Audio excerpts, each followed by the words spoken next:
told me I'm a burnout, told me I'm an outcast. Now that it's my turn, y'all gon' learn and get outclassed. All I do is work, I'ma smirk when your clout pass. Be about as long as that perk in your mouth lasts. Homie, y'all should face facts, y'all a stick a straw in a haystack. Just another cog that revolve for a playback. Y'all do not evolve, I'm a god to you cavemen. Hi, this is Marcus from Aquarian Anarchy, and many of you have been following my Forgotten Freedom Fighters series, and just like the first one, this Thomas Paine one, apparently something's happened to it, and I have to re-record it, and that's a beautiful thing, because Thomas Paine is one of my favorites. So this is the new Forgotten Freedom Fighter for Thomas Paine, and thank you for watching all of these as I revisit these wonderful people. Thomas Paine, as you will very quickly understand why, is certainly one of my favorite freedom fighters, forgotten or otherwise. And as I cover in this article, you know, he isn't entirely forgotten, but they're trying like hell to get him to be forgotten. And actually, since I wrote this, I've learned even more about this man and his revolutionary ideas, which really did set the stage for a lot of people to base their anarchist and voluntarist ideas on. So without further ado, I will go ahead and get into Thomas Paine and what he brings to the freedom movement, which is a lot. So I'm going to get started. The name of the article, and again, I wrote these initially when I was the press secretary for Adam Kokesh, so there is some overlap with that, but all in all, it is a fantastic series. So this is called Revolution, or the Father of the American Revolution, Thomas Paine, Forgotten Freedom Fighters. Fighting for liberty, fighting for the liberty of others makes you special, different. George Washington had his favorite freedom fighter. His name was Thomas Paine. Washington ordered his troops to read Paine's pamphlet, Common Sense, before crossing the Delaware River. John Adams said of Paine, without the pen of Paine, the sword of Washington would have been wielded in vain. Thomas Paine is not entirely forgotten, but his role in the struggle for liberty continues to be diminished by those who wish to stamp down the stirring hearts who desire freedom. This hero will not be turned into a footnote of a bygone era. I will hold him up and try to follow his lead. Many students of history have read Common Sense. It is a wonderful example of Paine's early writing, and it is easy to see how it encourages the then colonists to question the authority of Britain. Quote, Common sense will tell us that the power which hath endeavored to subdue us is of all others the most improper to defend us.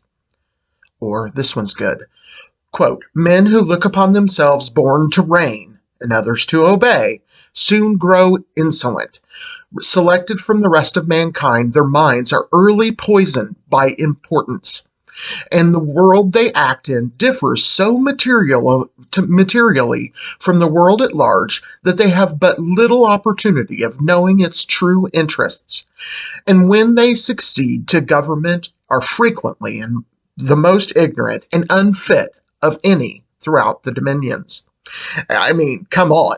Can you not see this in our government? How the people are thinking that they can turn over Guam or have absolutely no idea how reality works because they have such a sheltered life. Paine, 200 years ago, saw this coming. He went further, and all of this is from Common Sense. It is not in numbers, but in unity that our great strength lies. Yet our present numbers are sufficient to repel the force of all of the world. You know, so often we get bogged down today, just like they did then, in infighting, in looking at people who should be allies and turning them into enemies, and one kind of libertarian or one kind of anarchist against another kind of libertarian or anarchist. It's silly. And if we would just unify, the world would already be free. So And I'm not saying that maybe if we unified, we would have anarchist or voluntarist society like I would like.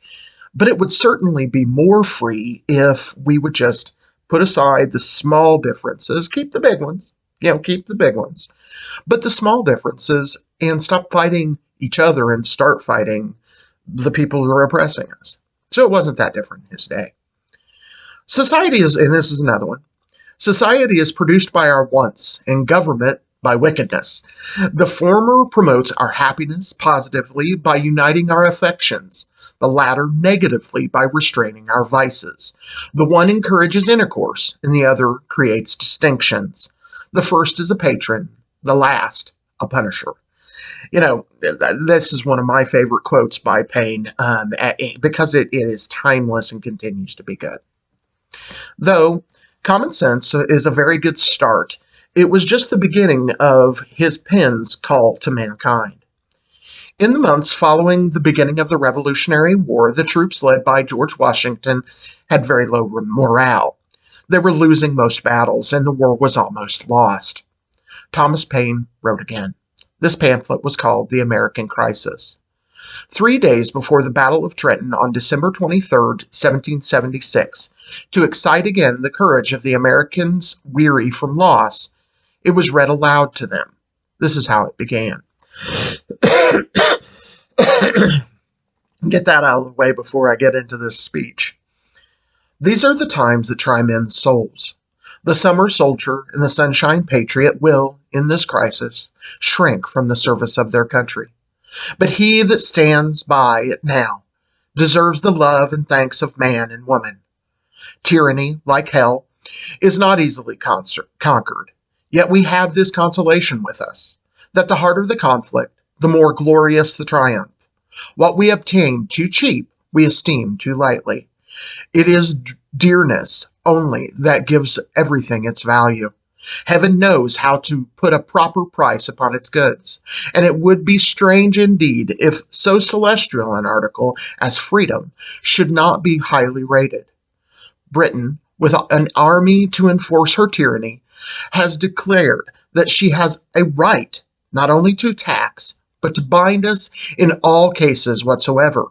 And if being bound in that manner is not slavery, then is there not such a thing as slavery upon the earth? Even the expression is impious, for so unlimited a power can belong only to God. These are powerful words.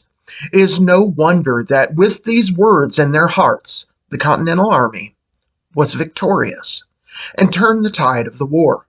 This is the effect that the pen of one man had. Thomas Paine was born in England January 29th, 1736. He's an Aquarius. He had a modest upbringing, but was able to attend school until at 13 he was apprenticed to his father. He would later become, briefly, a privateer on a ship. The seafaring life did not suit him. Upon his return, he went to work for the government, and even became an excise officer, more or less a tax collector. This apparently also was not a good fit. Paine was fired.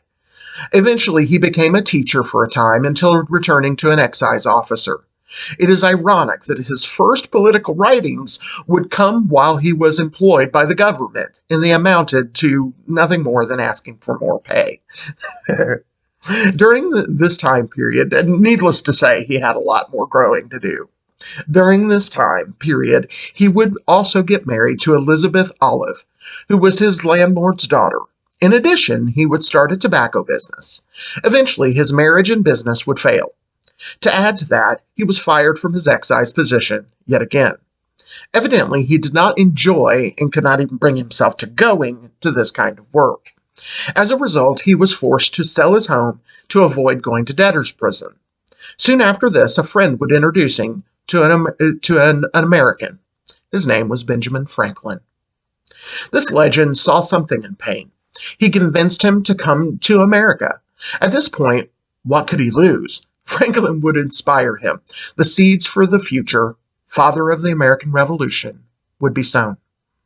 He would team up with Thomas Young to cause a change in Pennsylvania politics that led to the Declaration of Independence.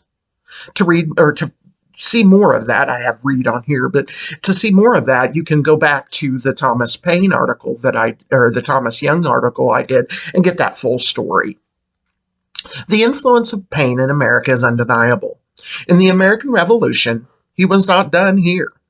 It was his stated goal to spread liberty to the entire world. He would make his own liberty, this is a quote, "He that would make his own liberty secure must guard even his enemy from oppression. For if he violates this duty, he establishes a precedent that will reach to himself." His next attempt would be France. Many of the soldiers who came from France to help us against England returned home with the idea of the founding fathers that the founding fathers preached. Before these men, people like Voltaire and Rousseau had laid the groundwork for what would eventually be the French Revolution. It was Paine's goal to support this. He wrote The Rights of Man. This would be his last work, but it, in my opinion, is certainly his best work on political ideas. When looking through this book, I wanted to find key quotes to exhibit the wisdom contained therein. There are more quotes than I could possibly include. I could just read the whole book. I have chosen a few to illustrate the genius of Paine. Quote, "Independence is my happiness, and I view things as they are. Without regard to place or person, my country is the world, and my religion is to do good." Another quote, "Whatever is my right as a man is also the right of another, and it becomes my duty to guarantee as well as to possess." He confronts government from the perspective of the freedom movement. His opinions on taxation is clear. He said, quote, "We still find the greedy hand of government thrusting itself into every corner and crevice of the industry and grasping at the spoil of the multitude. Invention is continually exercised to furnish new pretense for revenue and taxation. It watches prosperity as prey and permits none to escape without tribute." And that's the truth. Beyond that, his pen also wrote of peace, and he despised war. Quote, "If men will permit themselves to think as rational beings ought to think, nothing can appear more ridiculous and absurd, exclusive of all moral reflections, than to be at the expense of building navies, filling them with men, and then hauling them into the ocean to try which can sink each other faster. Peace, which costs nothing, is attended with infinitely more advantage than any victory with all its expense. But this, though it is best answers the purpose of nations, does not that of the court governments, whose habited policy to pretense for taxation, places, and offices." Or this, quote, "That there are men in all countries who get their living by war and by keeping up quarrels of nations is as shocking as it is true." End quote. This is another good one. Quote, "But any war is harvest to such governments, however ruinous it may be to a nation. It serves to keep up deceitful expectations, which prevent a people looking into the defects and abuses of government. It is the lo here and lo there that amuses and cheats the multitude." Think about that now. Think about what Biden is using right now to distract people from his mistakes, from the mistakes of government, from the overreach of government, from the destruction of our economy. Oh, look, it's Putin. All this is Putin's fault. Look, war. These kinds of things. The government doesn't learn things. They continue to do the things over and over and over again. This is another good one that kind of hits both taxes and war. He says, "Taxes are not raised to carry on wars, but that wars are raised to carry on taxes." That's true. Look at what we're dealing with now, the inflation tax and all of that. In my post on Locke, I recognize that he lived long ago, and though he certainly changed the thoughts on government, he was just a step in the direction of libertarian philosophy. I can, without any worry, say that Thomas Paine, at least, was the beginnings of a voluntarist. His ideas and dreams and aspirations are being echoed today by many people in the freedom movement. You can find his energy everywhere within our movement because his ideas certainly pushed us towards the ideas that became anarchist or voluntarist or at least libertarian. Let's look into some more quotes. Quote, "Government, even in its best state, is a necessary evil. In its worst state, an intolerable one." Another quote, "A body of men holding themselves accountable to nobody ought to not be trusted by anybody." Love that one. How about this one? "Man did not enter society to be worse off or to have fewer rights, but rather to have those rights better secured." This one's another good one. "It is not because a part of the government is elective that makes it less a despotism. If the person so elected possesses afterwards, as a parliament, unlimited powers, election in this case becomes separated from representation, and the candidates are candidates for despotism." How many candidates for despotism do we see? I can't remember somebody who wasn't a candidate for president, a real final candidate that was not a candidate for despotism. And that goes largely for libertarians too. So to continue, Paine was thrown into prison in France, and he almost died there because of his ideas, not only about government, but religion. He was seen as a threat to everyone in power. While he was imprisoned, he begged the president, Washington, to help him.